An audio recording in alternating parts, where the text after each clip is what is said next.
Good morning, everybody. Mark and Brenda here at Bitcoin.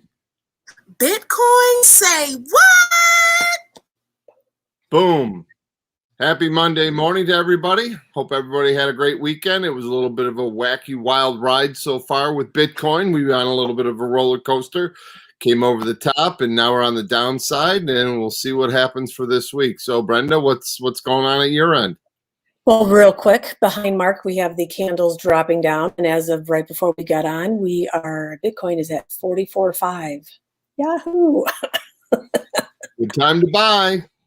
It is a good time to buy, but it is dropping like a brick over a bridge. It's like it's the old blue light. It's a blue light special. Oh, it's on sale. You're aging yourself now. Yep. Anywho, all right.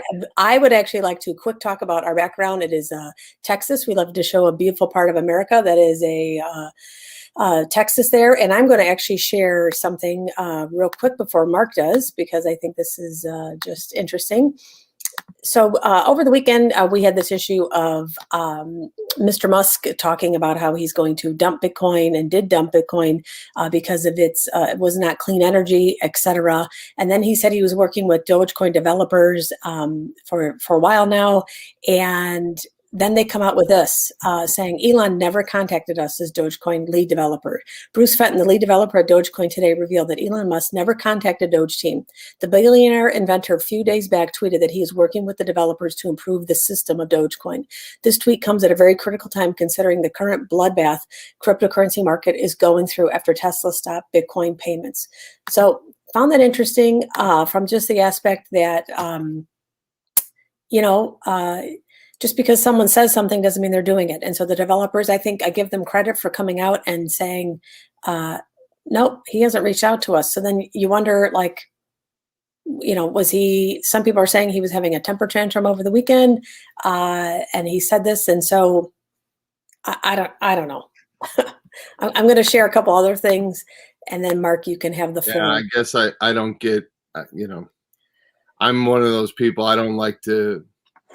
I'm not a game player, so I don't like people playing games, especially when you're one of the wealthiest people on the planet and you're screwing with everyone else's money. I think you can be I just think it's kind of thoughtless, right? And careless. And if you want to be thoughtless and careless with your money, please go right ahead. Do whatever the hell you want, and I won't get in your way.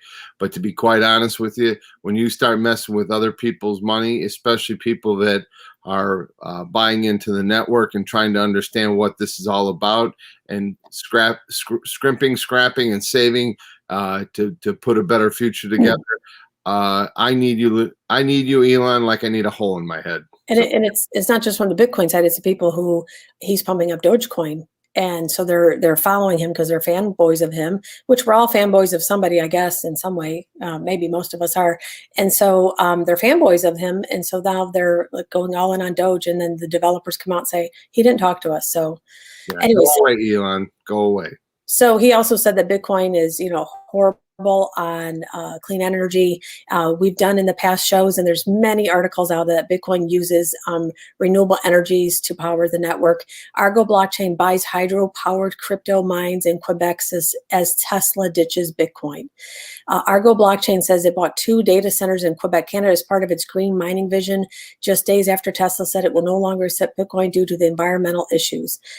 You can read that article as well. I'm only bringing that up is because there are so many articles that I could actually bring, and I didn't want to bore you with it, but search yourself. And that's the power of becoming independently minded, is search yourself up. Bitcoin, renewable energies.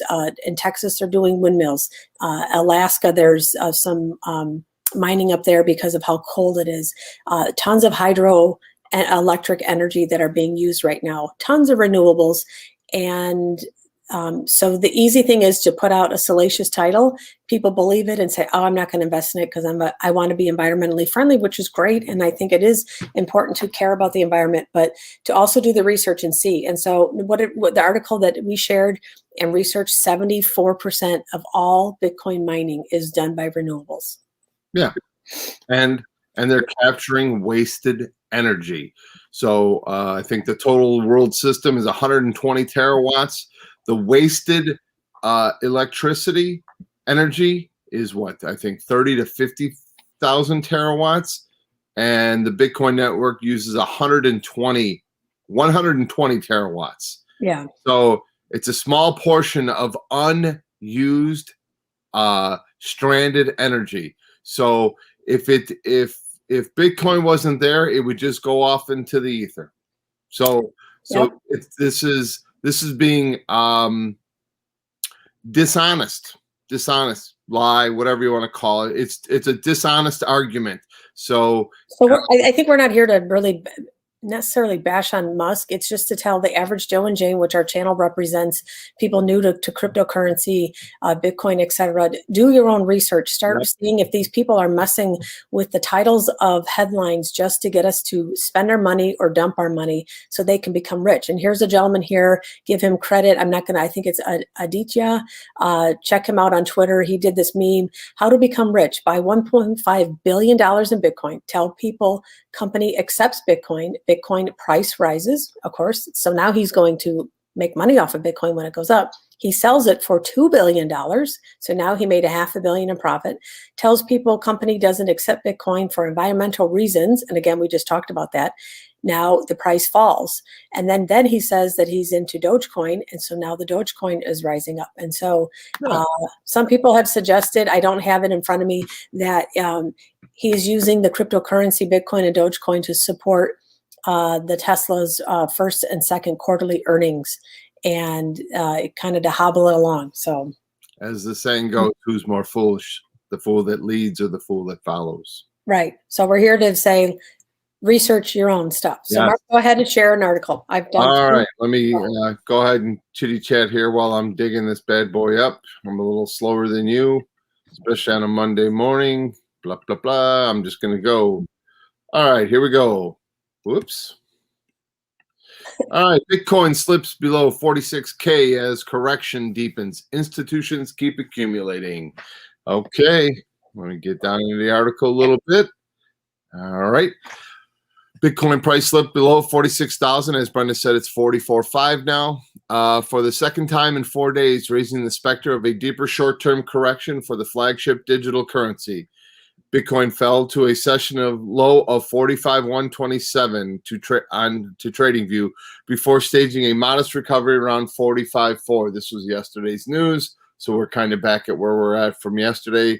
The largest cryptocurrency by market capitalization is capitalization is down by 5% on the day and over 20% in the last 7 days. As you can see the chart here, it's a little bit ugly, but it is what it is. And like I said, it's go to the blue light special, get yourself some Bitcoin on sale.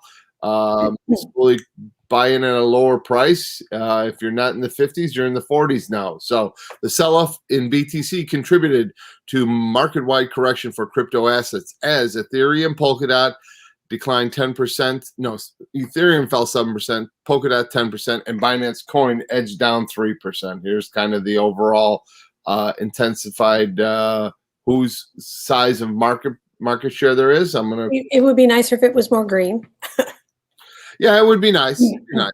Look at that. Oh, Doge is green. How interesting. Yeah, how amazing they can. Okay, I'm gonna do quick things here. So one of the things that also was talked about was Caitlin Long of Avanti Digital Bank believes that Tether's first ever reserve disclosure has spooked investors. We can read a little bit into that over Saturday. I've got a pretty good thread on that. We're going to cover that. Okay. So institutions are accumulating. Despite all the noise in the market today, institutions are accumulating with Bitcoin with ever-growing conviction, offering compelling evidence that the bull market is far from over. Bitcoin Treasuries, which tracks corporate and institutional exposure to BTC, reported Saturday that institutions have accumulated 215 Bitcoin in the past 30 days. That's the equivalent to roughly $10 billion. That dwarfs the billion. They accumulated 215,000. You said 215. Oh, did I? Oh, yeah. I'm 215,000 Bitcoin. So they loosen our hands and then they gobble it up. So that's it, folks. I mean, so here's the thing. So one individual gets out, 10 get in. It's pretty simple. No, And probably more like 100 get out, and then one comes in. The little guys get out, and so there's a whole bunch of us drafting their money. yeah, but the little guys, here's the thing though. The little guys are not moving the market. Okay. Yeah, but if there's enough of us, Um, yeah, if there's enough of us, we can slightly move it. Yeah, absolutely. And then there's of course the people that are shorting the market too. So if you have enough people, day traders that are shorting the market, and then you have enough people that have recently got in and said, oh crud, we Yeah. better sell. So yeah. Yeah, but when you take out 1.5 billion, that's obviously a big deal. But the point is that these institutions, institutions can't come on Twitter and say, "Hey, I'm upset. I'm going away because Bitcoin is allegedly dirty." This is a grown-ups game, okay? And these institutions are investing other people's money, Right. okay? And they have reputations moving forward. Go ahead. Yep. Norwegian billionaire, Bitcoin becoming mainstream is inevitable. Elon Musk comments haven't changed anything. Norwegian billionaire says that Bitcoin, his name is Gajel Roke, says Bitcoin becomes mainstream is inevitable. Unlike Tesla, which stopped accepting crypto, Roke's company is now accepting Bitcoin as a means of payment, emphasizing that Musk's comments about crypto environmental issues have not changed anything. This gentleman said that he believes that Bitcoin could be worth millions of dollars. He owns almost 70% of the institutional investment company Aker ASA, which owns oil producer Aker BP, that recently branched out into green technology and renewable energy. His enthusiasm for Bitcoin has made an impact on Aker, which now says it is open to the idea of accepting payments in Bitcoin.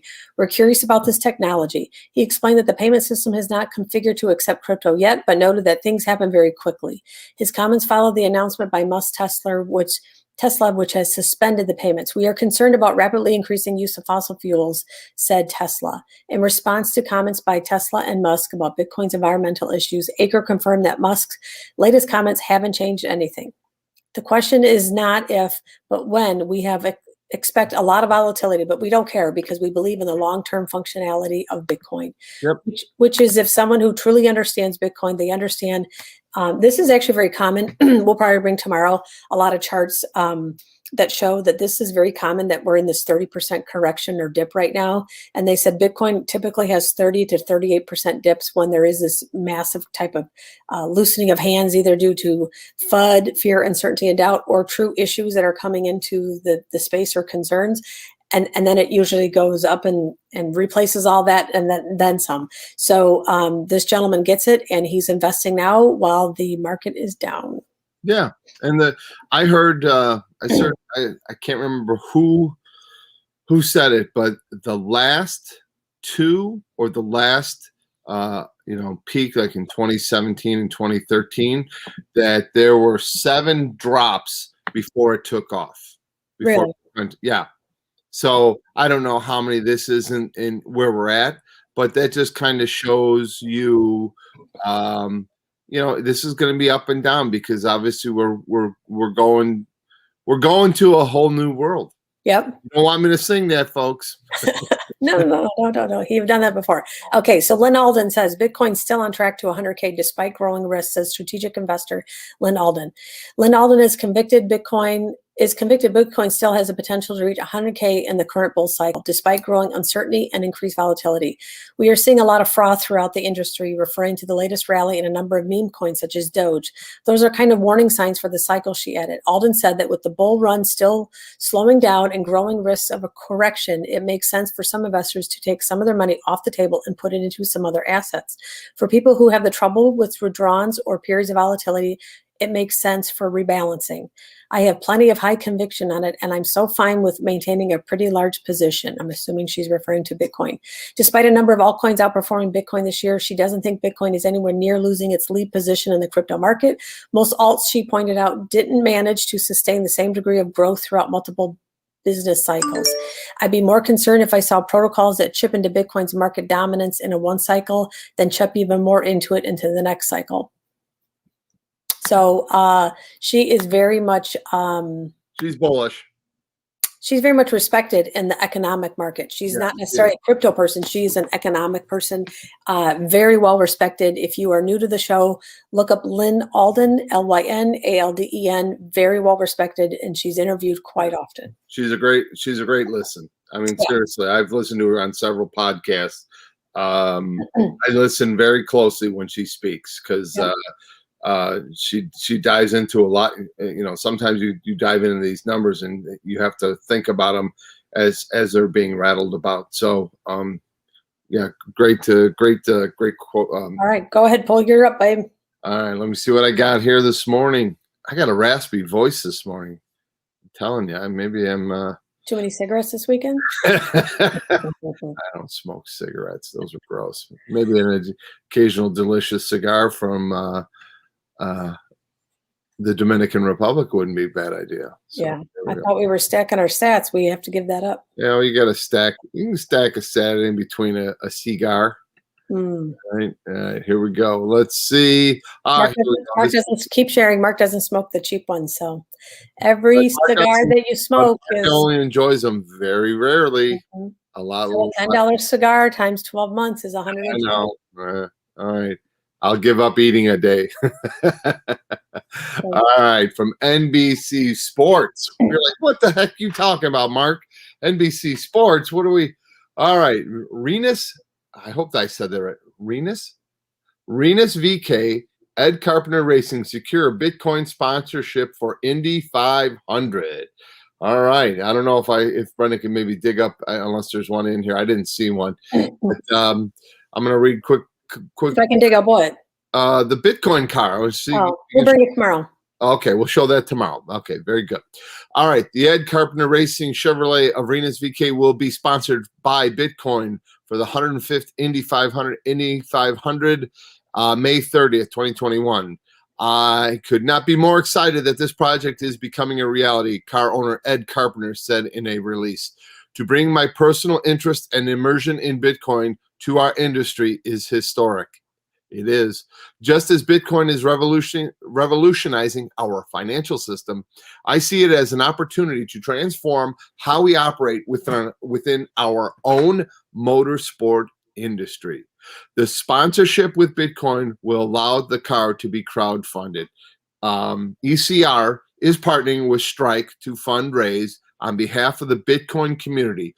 Strike will handle payments and donations for the effort.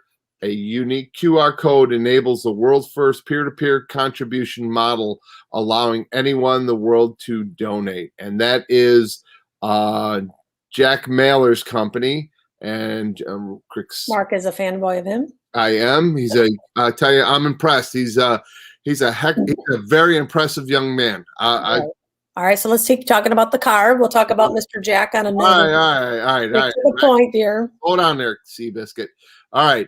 Ed's message is simple. He doesn't want to race for potato chips or soft drinks at the Indy 500, said Jack Mailer's founder of Strike. This year, Ed is racing for human freedom, financial literacy, financial inclusivity, and is using the platform he's earned throughout his career to promote the most powerful message possible in pushing humanity forward. We're tremendously proud to support his effort. Awesome. So they're going to be the Indy cars. So that's good. So we'll see if there's a Doge coin. I thought there used to be. If there is one, that would be funny if they they got in an accident or something. You know, this is ground up. You know, I mean, if you think about it, Bitcoin isn't ran by a company. It's really kind of ran by the network. It's ran by the people that are investing in it. So you have this car being funded by the people, by the network, and this is how this works. This is a beautiful thing. I'm excited, and hopefully they win. Yep, we'll see how this all goes. What's that? On to you. That's all I have on that. Okay, so real quick, and then I want to get to something really big here. Tech mogul Jack Dorsey doubles down on Bitcoin as BTC faces wave of criticism. Dorsey, the CEO of Twitter, is coming to Bitcoin's defense after Musk announced that Tesla will no longer accept Bitcoin as payment. Dorsey said his firm will continue to help improve the Bitcoin network. Bitcoin changes everything, and he put it just like that, for the better, and we will forever work to make it better. Square already committed $10 million for the Bitcoin Clean Energy Initiative to support companies that help drive the use of clean energy. Bitcoin is key to an abundant clean energy future, which discusses how Bitcoin can encourage the transition to renewables, which we are already using. So that's awesome. So we got Dorsey coming in because he wants to be, in the spotlight. So, hey. Yep. Yep. All right, so we got this real quick here. Bitcoin's bull run intact despite collapse to 46. Now we're down to 44. An emerging chain analysts believe that Bitcoin bull market is intact in spite of the crypto's crash to 46 or 44.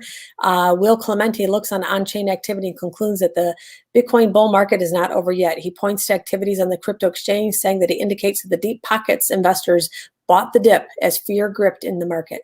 Speaking of exchange flows, one of the largest exchange outflows of the year took place amidst all the panic. OTC outflows also spiked during the dip. It appears big money bought the fear. All right. So just like what we said, they get the little guy to invest, then the little guy gets scared because of all this stuff. He's afraid because everybody's living paycheck to paycheck, very tight. And then they sell because they don't want to lose everything. Now they're at a loss, and then the big guys come in and gobble it up. So yeah, it's fear and greed. It's pretty simple. I mean, honestly, yeah. you just have to decide where you're in it on this, and just look at it like anything. This is a long-term haul. If you just got started, don't get out. Don't panic. Just go turn off your phone. Don't look at it. Let it go. Check back in 5 or 10 years and see where you're at. I think you're going to be pleasantly surprised. I think it's an approach. It's a mindset on behalf of the individual, especially in this arena. So yeah, the regulars are coming for crypto. What investors need to know. One of the big misconceptions about Bitcoin and crypto in general is that the market's in some sort of the Wild West outside the scope of regulators and rife with scammers, outlaws, and crooks. Any business that touches consumers in the U.S. and other jurisdictions is subject to some form of regulatory standards and rules, which also applies to the digital assets. There may be not a framework created right now with crypto in mind, given that we are at the frontier of a new disruptive technology. But various rules regarding consumer protection, prevention of money laundering, anti-fraud, and other fields apply to different activities that take place. Crypto companies can work with law firms to interpret the rules and regulation to their business and comply with them the best of their ability.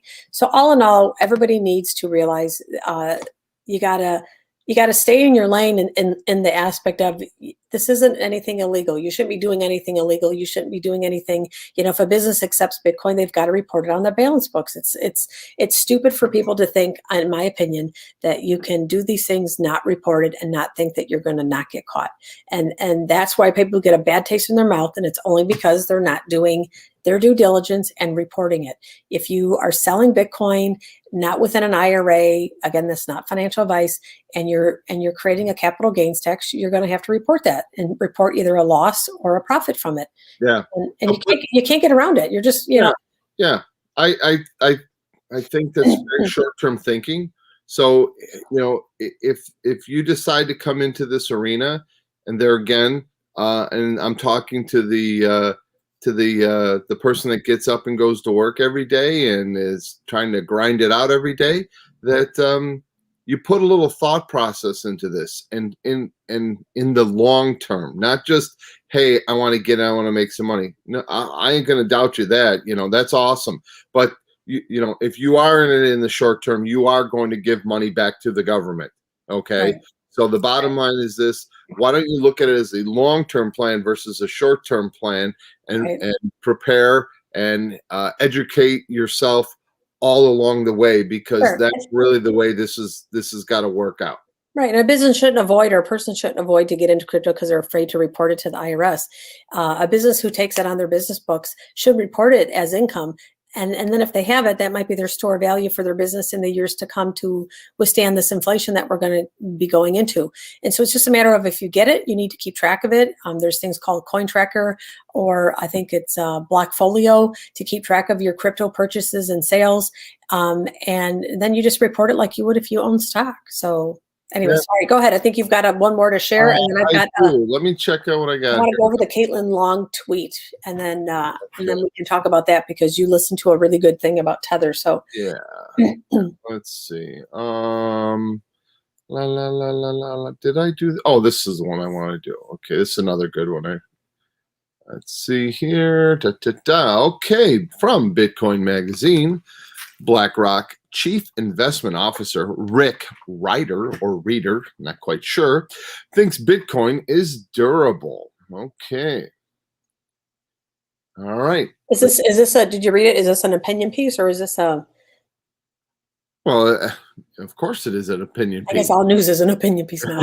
Well, not all news is an opinion, but a lot of news is opinion. Yeah. Okay, go ahead. Here we go. So Rick Ryder, BlackRock's Chief Investment Officer of Global Fixed Income and head of Global Allocation Team, recently made notable positive comments regarding Bitcoin during an appearance on CNBC's Squawk Box. Bitcoin is an interesting asset, said Ryder. I think it's durable. I think it will be part of the investment arena for years to come. Ryder was asked his opinion on Bitcoin in light of Elon Musk's recent announcement that Tesla will be halting acceptance of the largest cryptocurrency as payment for its electric vehicles due to environmental concerns. There are some hurdles to overcome. I think Musk was mentioning one of them, shared Ryder. He later added some challenges he currently sees regarding Bitcoin, such as volatility, regulatory dynamics, and fiat currency concerns. But in the end, they're one of the largest asset managers in the United States, or in the world, to be quite honest with you. Let's see, $9 trillion in assets under management in BlackRock. Yeah, I think by them showing that they're still going to be in it and making a comment, it's very durable, and how large they are. If they're still getting behind it, and I mean, it's not going away. So they handle $9 trillion worth of assets. Bitcoin is $1 trillion. Do you think they have a bigger effect on the market than Elon Musk does? Yeah, I do.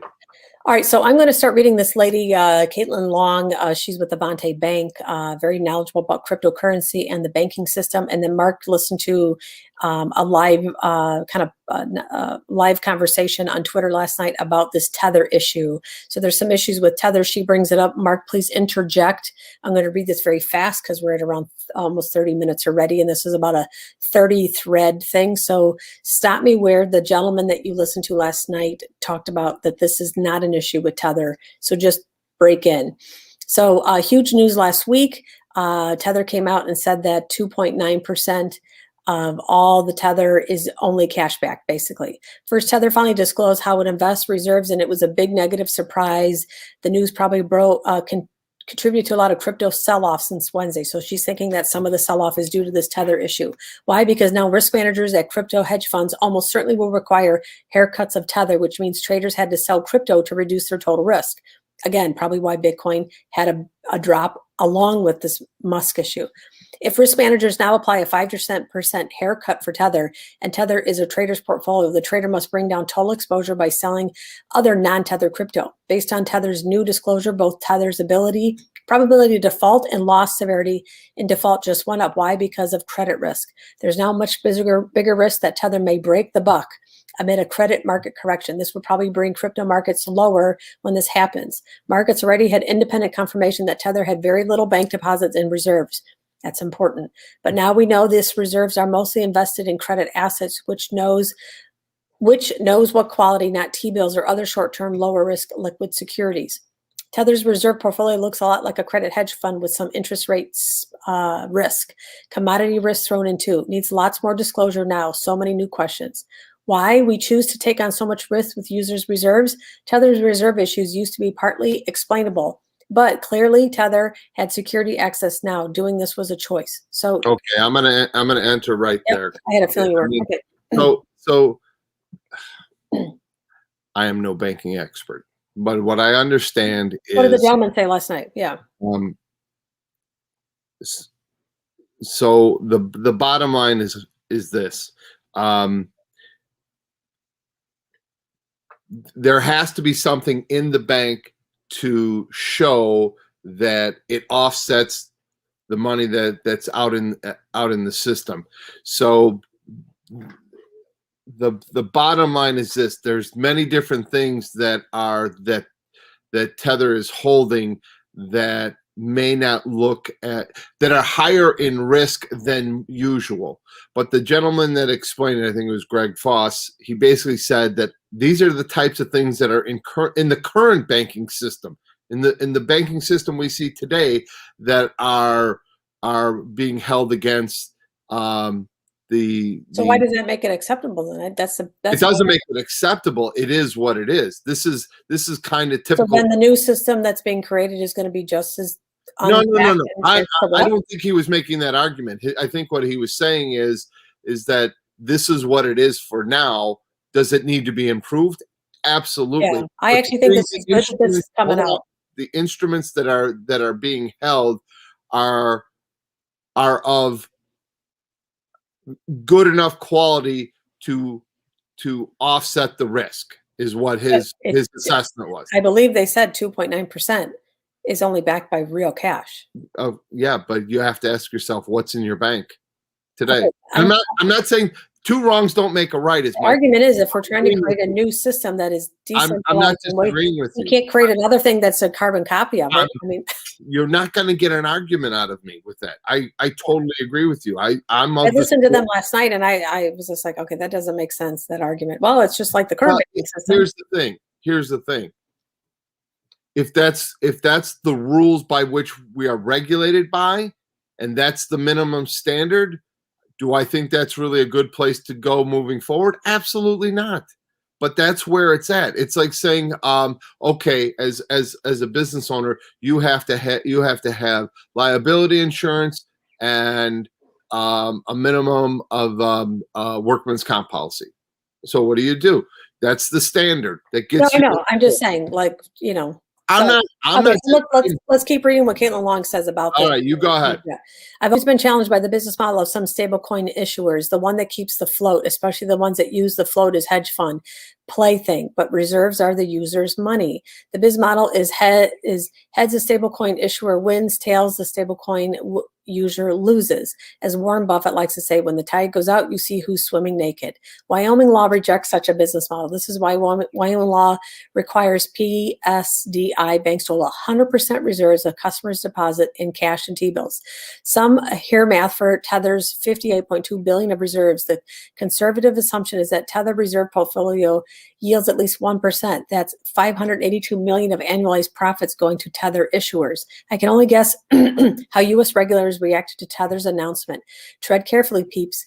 I've thought for a while that a stablecoin crackdown is inevitable. Will this trigger it? And someone did respond to her over the weekend and said that her bank is coming out with its own stablecoin, and he felt like she was kind of saying this because she's going to promote hers. But honestly, if her stable coin is 100% backed, what a better thing to convert your money over to. I mean, gosh. I agree. I think we got to quit playing games and really, instead of meeting the minimum daily requirement, I think we need to exceed that and really look for maximum daily results. Yeah. I guess is the word I would look. But if when a crackdown happens, I'll be shaking my head because some of the fallout will have been entirely avoidable had Tether just invested the reserve T-bills, for example. One of the basic tenets of U.S. financial regulation is disclosure of risks. I regularly defend Tether as very important technology, blah, blah, blah, but I can't defend their choices as an asset allocation and making no risk disclosure. Like it or not, one of the best things for industry at present would be getting stablecoins to be okay with U.S. regulators. Is the bridge between crypto and the U.S. dollar, which is true. In order to some people will convert their dollars to a stable coin, keep that on the network, and then when they want to invest They take the stable coins and then they cash out, but then they don't cash out completely. So they leave it in the crypto thing. Why? Because every US dollar must clear through a bank, and then the Fed, like it or not, US regulators have big power over stable coins. Wyoming SPDIs by law can't play shenanigans with reserve-backed stable coins because PSDIs can't take risks with customers' deposit. Markets will probably soon have an opportunity to vote with their feet. Folks, balance your sheets. Balancing your sheets matter. Speaking of regulators, something big did happen this week. It got little attention. A U.S. bank announced it will be issuing a stable coin. Facebook announced a pilot for Diem, D-I-E-M, with Silvergate, where Silvergate will be the issuer, and Diem will be operating as a smart contract. It's a pilot, but it's significant because Diem would be a bank-issued stablecoin. Okay. There will be Facebook blowback, but it's bank-issued. I have a question, though. How well will it work when the stablecoin issuer is a different legal entity than the operator of the smart contract? Many risks here. So we're not going to keep going into this. She keeps going further and further. I think we're going to run out of time, but it's just a matter of there's issue with Tether with Bitcoin because a lot of the stable coin to buy Bitcoin is Tether. And so they're saying that, I thought I read, I could be wrong, that 80% of the purchases of Bitcoin or the liquidity of Bitcoin is wrapped into Tether investment. So it really doesn't necessarily change anything immediately. I think it's a matter of moving forward. And I think that's what Caitlin Long is referring to is going to this new system, the digital system, that you really need to have some solid assets underlying what you have will quote unquote your vaults. But that, to let people know, that's kind of what's being played out here is what's going on in the banking system today. Yeah, it might bring exposure to the current banking system, but I don't think it's wise to say, well, we do it now. So no, this isn't a wise. And then in 2 years from now, there's this massive correction. I think it's important that people understand there ain't a whole lot of there in the banking system. Yeah. You know what I mean? Yeah, but as far as we're just talking about crypto and Tether, and to stay focused on this, it's the fact that if we're creating something that's supposed to be a better system, let's not create it with a bad foundation. It needs to be solid. And so if there is going to be some stable coins, and if we have to, honestly, I would rather have a massive correction. We get better stable coins that are 100% reserve, like they're doing in Wyoming, and then we build it back up more solid. Because if we want crap out, let's get on the right path here. If we're having less risk, and less risk may create maybe not the higher result, a greater reward, but it creates a longer, more sustainable system, then I'm all for it. Because it's like homes in Florida, for say, a lot of them have been rebuilt because they've made them now hurricane resistant, or to the strongest hurricanes possible. So they have better foundations, better windows, better roofs, everything, and they now have a rating for it. And so why not? Because then when the next hurricane comes, that's a category 3 or 4, the people don't have to worry about it. They still might leave or whatever, but they don't have to worry about losing their homes. And so the same thing with crypto. I honestly feel that this needs to be addressed. It needs to be resolved. And I'm all for a big correction because I'd rather resolve it now than in 10 years from now. So I'm glad that she's bringing it up. And I think that, So anything else you want to talk about before we head out now? No, I just say people smarter than us can debate, where that fine mixture of assets is. And I get it. I like to get clarification on some things because I don't quite understand it. I am not a banker, not pretend to be one. So I felt like I got good clarification. But this is something moving forward. I agree with you. Let's build a better foundation. Yeah. All right. I want to share something funny, kind of funny. Okay. All right. Funny. And then we're gonna head on out. Okay. So we'll give this gentleman credit for this meme. Hey kids, you want some Dogecoin? And he's in the gutter of the street. And then these are the Bitcoin maxis doing that. You know what that is? That's it. Remember?